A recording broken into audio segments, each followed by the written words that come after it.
Bonjour à tous et bienvenue sur videobourse.fr pour l'analyse journalière et quotidienne de la paire euro-dollar. On commence comme d'habitude par le point fondamental. Alors, pardon, avant ça, je jette un coup d'œil en journalier. On a eu une grosse bougie baissière et vous vous rappelez qu'hier j'avais déplacé mon stop loss donc au-dessus des précédents plus hauts qui étaient ici. Donc ils étaient à 1.2855, j'avais mis mon stop loss à 1.2860. Il était déclenché puisqu'on a eu des plus hauts qui sont montés jusqu'à 1.2877, 78. Donc je suis sorti et finalement on a bien accéléré à la baisse suite à la perte du triple A français. Donc on va regarder comment ça s'est passé à court terme pour voir et comprendre s'il s'agit d'un mouvement sur la durée ou d'un mouvement lié à une annonce. Et on voit que ça a été tout au long de la journée quand même de 9h jusqu'à 16h française, on a eu une belle baisse. Et on s'est un peu repris depuis, disons qu'on est en phase de consolidation. C'est une baisse tout à fait significative. Et donc c'est par rapport à une annonce systémique et non pas un simple chiffre, qui est la perte du triple A français, la dégradation de plusieurs notes des pays européens comme l'Italie, l'Espagne, etc. Et on a également des tensions par rapport à la dette grecque, où il y a eu des négociations qui ont été stoppées par les banques, qui doivent s'asseoir sur une partie de la dette, etc. Donc il y a des grosses tensions par rapport à la zone euro. On est exactement dans le contexte dans lequel on évolue depuis plusieurs jours, et plusieurs semaines, voire plusieurs mois, et qui me conforte dans mon idée baissière de fond sur l'euro-dollar, même si aujourd'hui je suis sorti sur mon stop loss. En gros, fondamentalement, ça a été la seule grosse information de la journée, cette perte du triple A français et dégradation aussi d'autres notes des pays européens, il me semble. C'est ce qui a agité les marchés. Les marchés actions n'ont pas trop souffert, étonnamment. Peut-être parce qu'on s'y attendait beaucoup, mais alors pourquoi l'euro en aurait plus souffert? On a eu des chiffres par rapport à l'économie américaine qui sont tombés, mais c'est d'importance moindre, hein. C'était notamment la balance commerciale américaine à 14h30 qui est tombée à moins 47,80, on attendait à moins 44,60, les chiffres récents étaient à moins 43,30. Sinon, on a eu des chiffres d'importance moindre, comme le Michigan Sentiment par rapport à l'économie américaine qui tombe à 74, de 70,60 attendu, ça c'est meilleur. Après, des chiffres de très faible importance, donc prévision de l'inflation en Michigan, 3,20, discours du président Evans de la Fed de Chicago, des chiffres par rapport à l'économie européenne ce matin qui ont été mitigés, voilà, conformes aux attentes et meilleurs que les attentes au niveau de la balance commerciale européenne. Donc, perte du triple A français, tension par rapport à la dette grecque, on va dire rien de nouveau. Et bien l'aventure baissière continue sur l'euro-dollar. Est-ce qu'on a eu des gros volumes? C'est ce que je vais regarder sur le CAC avant de passer à autre chose.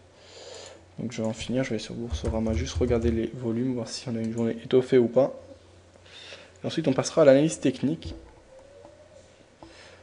Alors, moins 0,11%, on voit que c'est quasiment insignificatif. On s'est maintenu une bonne part de la journée. Hop, hop, hop.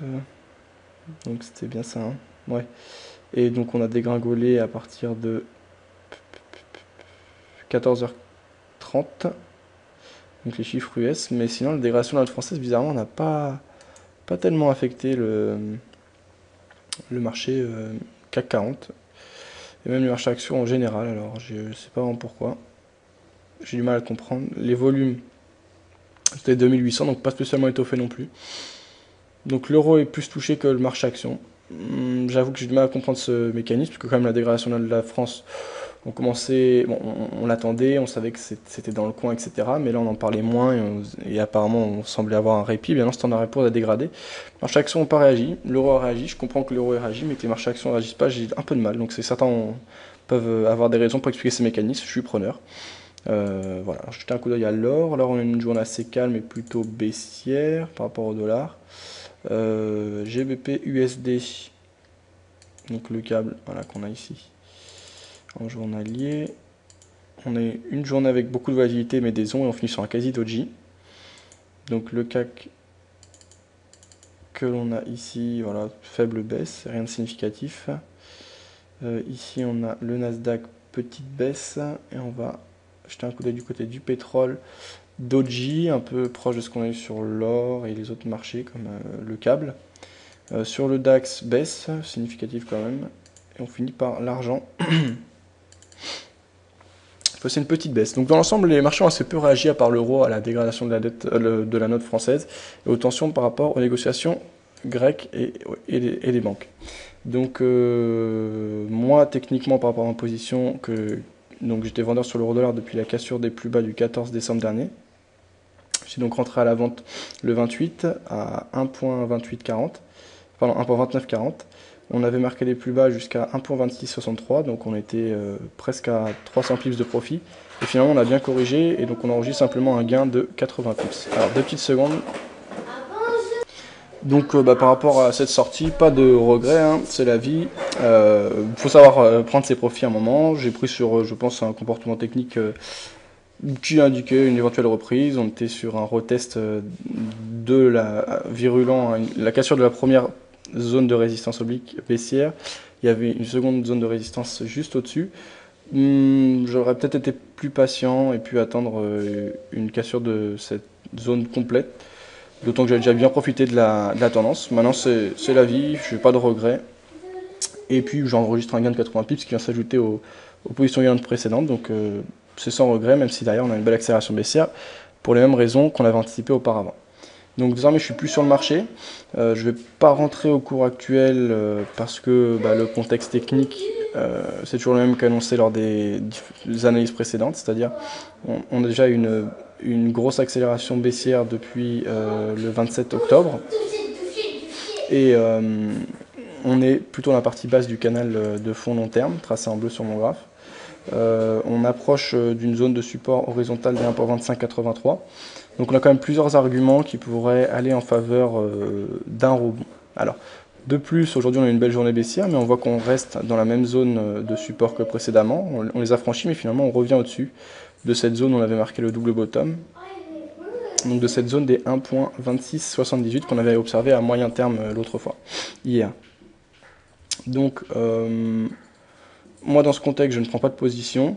Si on veut rentrer à la vente, c'est ce qu'il y a de plus cohérent à faire. Rentrer à l'achat maintenant, c'est vraiment pas intelligent parce qu'on a cassé des précédents plus bas aujourd'hui, même si ça n'a pas été confirmé, et qu'on a une englobante baissière au niveau du corps. Qu'on a un mouvement baissier qui est fort et que les raisons fondamentales vont clairement dans le sens de la baisse de l'euro. Donc j'aurai aucun argument à l'achat aujourd'hui. Ceux qui sont rentrés d'ailleurs hier à l'achat pour avoir une approche contrariante se sont fait stopper, c'est la vie. Quand on joue avec des ratios gain perte importantes, il faut s'y attendre et les stop loss sont là pour ça.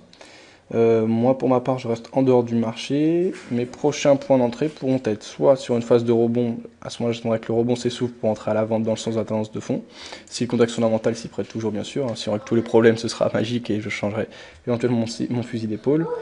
Autrement, en cas de cassure de la zone du support horizontal des 1.2583, ça pourrait être un point d'entrée intéressant et j'interpréterais ça comme vraiment une exagération baissière, un emballement baissier. À ce moment-là, on peut partir sur du crash et de la crise, et donc autant être dans le mouvement. Donc ce que je pense faire ici d'après l'étude en graphe journalier, c'est de placer un sell stop sous 1.2583, donc par exemple à 1.2580. Avec stop loss, on le placera une fois qu'il sera déclenché au-dessus d'un précédent plus haut historique. Donc ça peut être au-dessus de la bougie du jour, on verra ce qu'il en est, ou au-dessus de la zone de résistance tracée en noir sur mon graphe. Autre scénario possible, donc sur rebond, donc on verra ce qu'il en est. Si on a des acheteurs qui reprennent en main le marché, on va pas trop anticiper, je vais pas faire de si, c'est des projets. Pour l'instant, ce qu'on a, c'est des vendeurs qui tiennent en main le marché. Donc voilà, je vous dis, sell stop sous 1.2583, 1.2580, ou j'attends un rebond.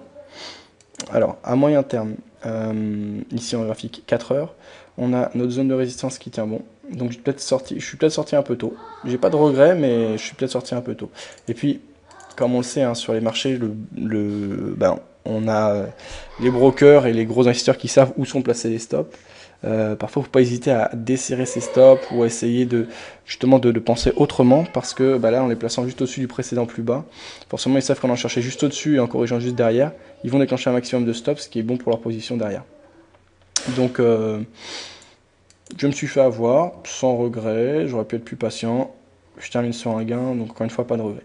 Alors, j'insiste là, et on le voit bien ici, sur le fait que la zone de support a été mise à dure épreuve, mais n'a pas cassé pour le moment, puisqu'on a juste l'ombre qui est passée en dessous et qu'on reste sur les clôtures en H4 ici, toujours au-dessus de cette zone de support que j'ai repéré entre 1.2689 et 1.2660. Donc c'est toujours le cas actuellement. Ce qui ne veut pas dire qu'on a des arguments haussiers, hein, mais ça veut dire simplement que les vendeurs ont du mal à s'affranchir de cette zone et qu'on a des acheteurs qui n'abandonnent pas. Donc tant qu'ils n'ont pas abandonné, moi personnellement j'interprète ça comme un manque de force vendeuse pour poursuivre le mouvement. Et ça va plutôt dans le sens d'un rebond éventuel, même si voilà, j'ai pas envie d'anticiper, j'ai dit je traite que ce que je vois. Pour le moment, on est en pleine tendance baissière, on a réintégré le canal, les vendeurs ont la main, on a franchi le plus bas aujourd'hui. Donc c'est quand même une force vendeuse, ça c'est clair. Je constate juste qu'ils ont du mal à s'affranchir de cette zone. On peut supprimer cette ancienne résistance. Voilà, donc l'ancien support horizontal a joué son rôle malgré que j'avais placé mon stop loss de manière trop serrée, puisqu'on voit que les acheteurs ont marqué un rebond sur une unité, c'était pile cette zone, alors on l'a dépassé avec l'ombre, mais toutes les clôtures se sont faites en dessous, et on a accéléré à la baisse, est-ce qu'on peut interpréter ça comme un pullback? Ceux qui veulent rentrer à la vente maintenant, pourquoi pas, hein, on est dans le sens du mouvement, et on a de la force vendeuse, des arguments fondamentaux, important avec cette perte du triple A français et ces crises par rapport aux négociations de la Grèce, alors qu'hier on nous disait que tout allait mieux. Donc on a aussi un manque de visibilité et aussi à mon avis un manque de confiance des investisseurs par rapport à l'euro et aux discussions et aux annonces qui sont faites. Donc ça va dans le sens de la baisse de l'euro. Moi comme j'ai dit, je ne prendrais pas le risque de rentrer maintenant, sachant qu'on est proche d'une zone de support importante, donc 1.2580, donc 100 pips plus bas que les cours actuels, mon point d'entrée, pardon. Donc en H4, j'ai pas grand chose de plus à signaler. Ceux qui veulent rentrer à l'achat, si vraiment vous avez entre guillemets les couilles de le faire dès maintenant, pourquoi pas. Maintenant il faut savoir se protéger. Si vous avez aussi beaucoup d'arguments fondamentaux ou que vous êtes persuadé que le dollar va baisser, je vois mal comment on peut dire que l'euro va monter, mais on peut peut-être penser que le dollar va baisser.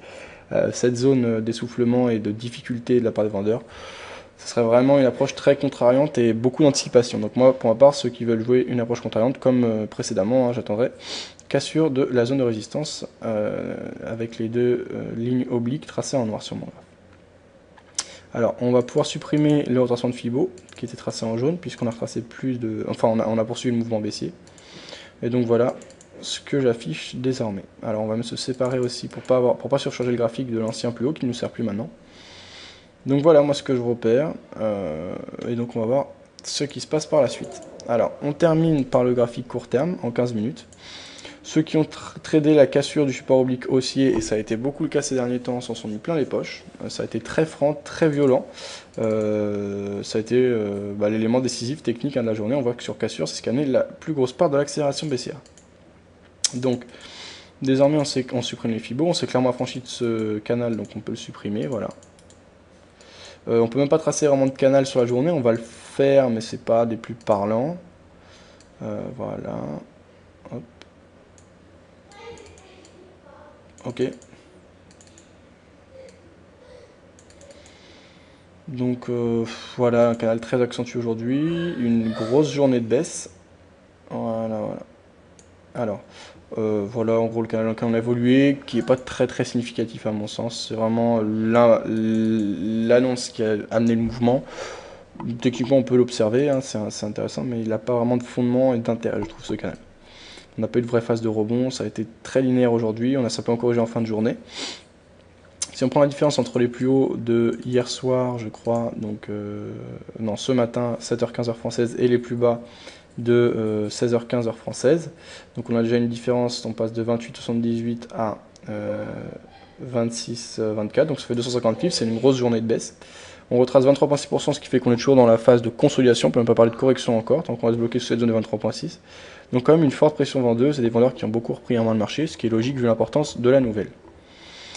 Ça ne m'apporte pas spécialement d'éléments. Alors ceux qui ont tradé la tendance aujourd'hui, ils ont dû s'en mettre plein les poches. À court terme, qu'est-ce qu'on peut attendre? Éventuellement une correction vers les 38,2 ou les 50. Pour moi, ce serait intéressant à ces niveaux, s'il y a essoufflement de la part des acheteurs, de prendre position à la vente pour essayer de suivre le mouvement baissier important qu'on a eu ces derniers jours.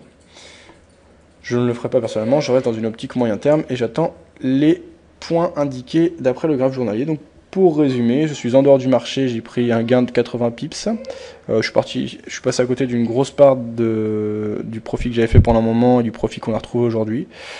Je suis pas déçu parce que j'ai fait ce que j'avais à faire, mais je suis passé à côté d'un gain significatif intéressant. Comme bien souvent, la tendance est son ami, il faut savoir laisser courir les gains. C'est pas toujours évident parce qu'il faut quand même savoir les prendre à un moment, sinon ça se retourne, hein, les arbres ne montent pas au ciel. J'attends désormais une cassure des plus bas significatifs qui avaient été marqués en août 2010 à 1.2583 pour prendre position avec un sell stop à 1.2380. Mon stop loss éventuel pour cette position sera placé au niveau du précédent plus haut significatif. Actuellement, ce serait donc les plus hauts du jour qui avaient été marqués ce matin à 1.2879. Donc mon stop loss serait par exemple à 1.2885. Autre scénario possible, correction, à ce moment-là, en cas de cas sur la zone de résistance, personnellement je ne jouerai pas, mais on aura un signal contrariant intéressant. J'attendrai au contraire que ce mouvement haussier s'essouffle pour entrer à la vente dans le sens de la tendance de fond si le contexte fondamental reste le même. Voilà, c'est tout ce que j'ai à dire pour la journée. Donc point de vue, pas de position pour le moment, mais un point de vue toujours plutôt baissier à l'heure actuelle sur l'euro-dollar, en restant méfiant parce qu'on est à l'approche de zones techniques de rebond potentiel significative et que fondamentalement on a bien intégré les craintes, même s'il y a encore des mauvaises nouvelles qui viennent s'y ajouter, que ça s'est bien traduit et que ça a bien été pricé sur l'euro-dollar au cours des derniers mois, et comme on dit, les arbres n'ont pas au ciel, et qu'on n'est pas à l'abri de phase de correction une fois qu'on aura une accalmie, puisque après la pluie, il y a le beau temps, et ça peut être que de courte durée, mais je pense qu'on aura une phase de correction.